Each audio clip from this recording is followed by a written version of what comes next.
So our first lesson is looking at Pythagoras, and Pythagoras only works with right-angled triangles. That means if there's only 3 angles in a triangle, one of them has to be a right-angled triangle, okay? So in a right-angled triangle, there's some really specific features, and one of them is that where the right angle is, exactly across from it sits our longest side, okay? So opposite this really important right angle is our longest side. It's always going to be like that. And that longest side has a special name, and it's the hypotenuse. Hypotenuse. And we're going to use that word quite a bit, okay, when we talk about Pythagoras.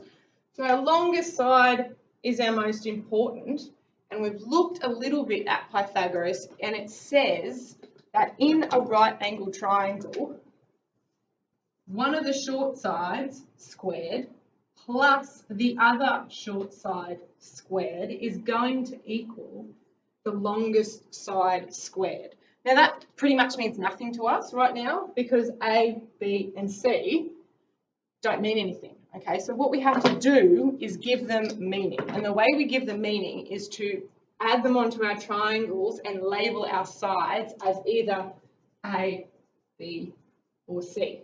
All right, so we're going to do that for these 3 triangles that are on the board. And I'll tell you the very first rule.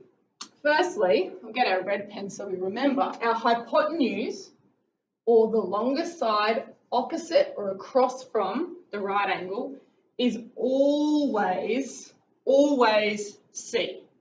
So we can label our first one here, its hypotenuse is C, okay?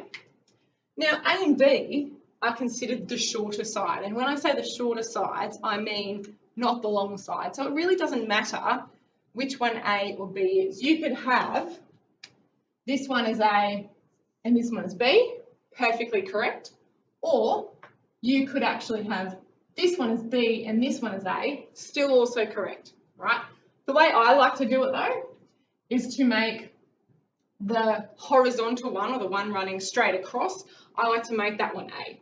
But you might have a different way of doing it. So to me, I have now labelled all my sides. Okay, I've got a C, I've got an A, and I've got a B. And if I was able to tell you how long they were, I'd be able to then complete this equation. So if we look at this second triangle here, first thing we do is go, all right, here's my right angle. My hypotenuse, or C, is across from my right angle. Again, the way I like to do it is to say this one's my flattest one. I'm going to call it A, and this one's going to be B. And our final one, exactly the same rules. Here's my right angle. Across from it is my longest side, or my hypotenuse, so that makes it a C.